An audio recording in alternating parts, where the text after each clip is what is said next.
So tell me, how did you find LiveJasmin? It was odd. I had never heard of Jasmine or this particular kind of service, and I was actually on Google doing some research on a quote from an author. It was a favorite author of mine, a line, and the author mentioned the smell of jasmine.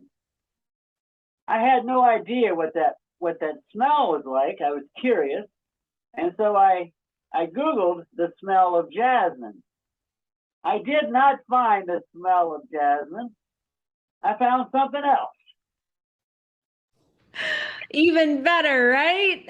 Well, it was interesting. I didn't know such sites existed until then. How long ago was that? When did you first find LiveJasmin? That was about a year ago. That was the other thing. I was in lockdown. Mm-hmm. I was isolated, and I didn't see anybody.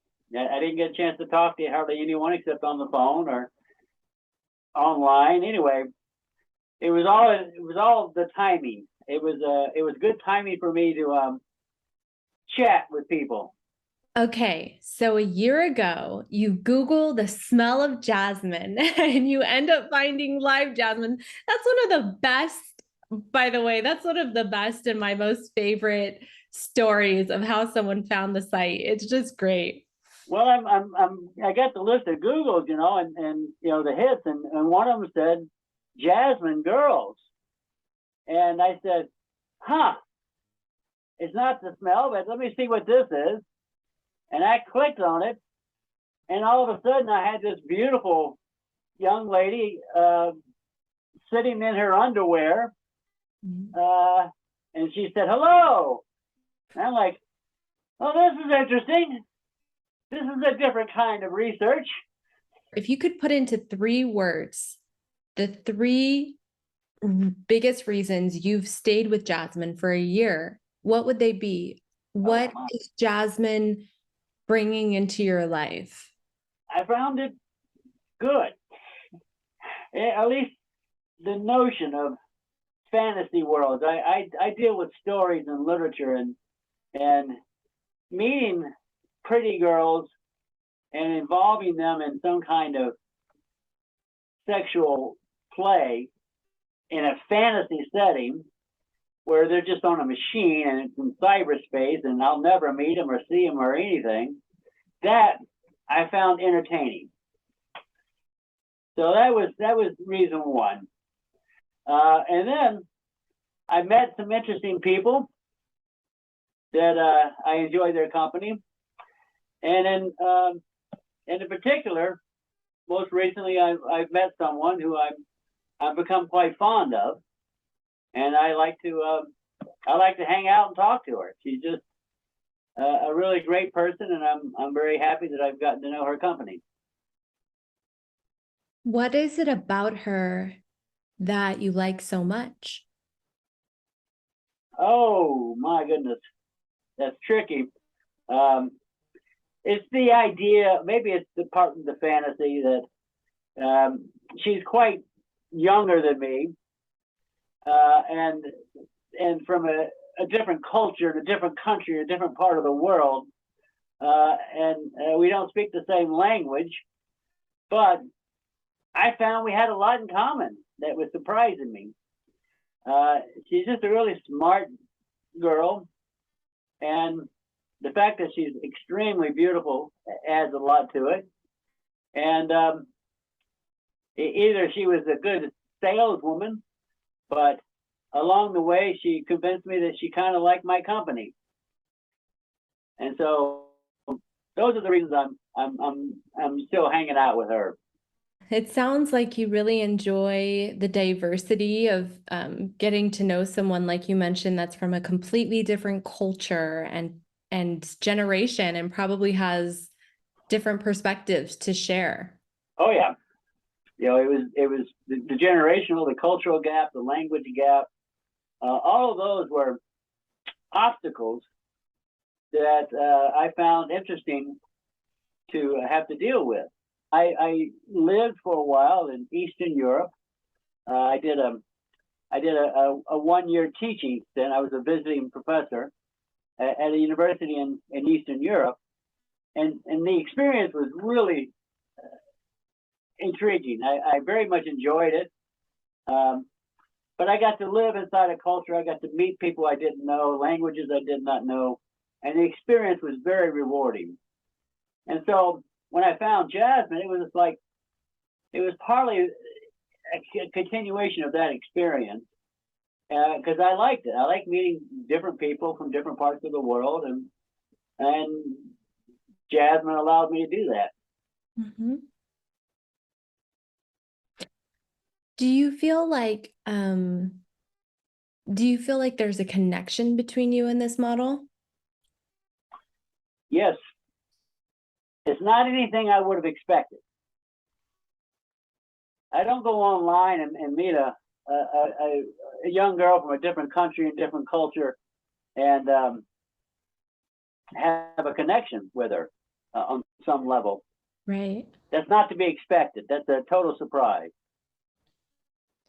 I think that's one of the interesting and unique things about the age that we're living in. This is the digital age. And so we're all now meeting and being connected to people that we normally never would. That's part of the appeal to me.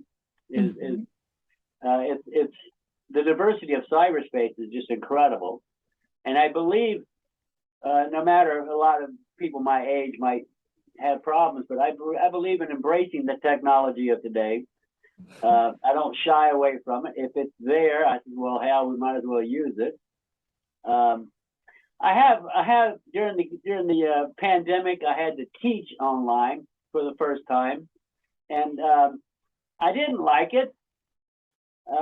In the sense of an old dog learning new tricks, I did not like it, but I learned how. And I thought, well, that's a good tool to have. Right. And we have the technology. I don't have to cancel class. The kids aren't, students aren't scattered everywhere. I can still have class, even though we can't be face to face. And you got to embrace that possibility. Yeah, absolutely. And what I like too about what you've said is, you connected with a model who's from a different generation, a different culture, completely other side of the world, and yet you found commonalities. And I think that's such a beautiful thing. Maybe we're all a little bit more alike than we all think. It's a surprising discovery in that sense, yes. But honestly, as I told you, I mean, it totally surprised me because, of course, I met her when I was trying to get her to take her clothes off. That was why we come to Jasmine, is to see pretty girls getting undressed. And I assumed that she was going to be one of those girls, and she wasn't exactly like that. What do you mean by she wasn't one of those girls? She was a non-nude model. Okay. Interesting. So your favorite model, is it fair to call her that? Yeah. Your favorite model doesn't even get nude. No, she doesn't. And so, yeah, all of that is surprising me because I'm a man, I'm single, I'm not married, and I came to the site looking for the smell of Jasmine, but liking the idea of seeing pretty girls when I was living here alone and watching girls on my screen take their clothes off and play and do virtual fantasies of some kind, and I found that pleasurable.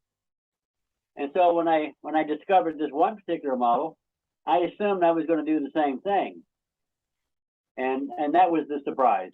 I'm trying, if possible, to kind of pinpoint which part you enjoy the most. Does she listen well? Do you enjoy what her thoughts are about things, or do you enjoy sharing thoughts, or is it a mixture of the two? It's clearly a mixture.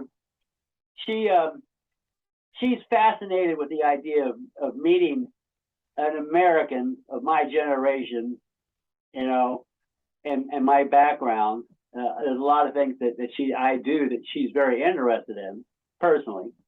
And I'm the same with her. So we had that connection. And so she would throw questions at me and I would say, okay, now my turn. And I throw questions at her and we just been chatting.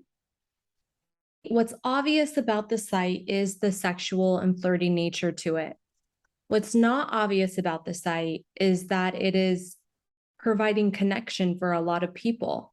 And it's providing the models a way to make their dreams come true or get out of a really bad situation, depending on where they are. There's a lot more to the site and the industry itself than just the sexual content. There is harsh judgment towards the site in the industry. And I'm curious what your message would be to those who are judging the models so harshly or the site. You know, she's not going to bed with strangers. She's sitting in a private room in a very safe environment, and she is flirting like crazy and showing off her body that you know she's worked to maintain. And I say all the power to her. There's nothing wrong with that. It's actually quite beautiful. Thus, the attraction for men like me. How often do you use the site? Lately, I visit it every single day, either to see this girl or to send her a message. Thank you so much for your time. We really appreciate it. All right. Keep me in the loop and have a good day. You too.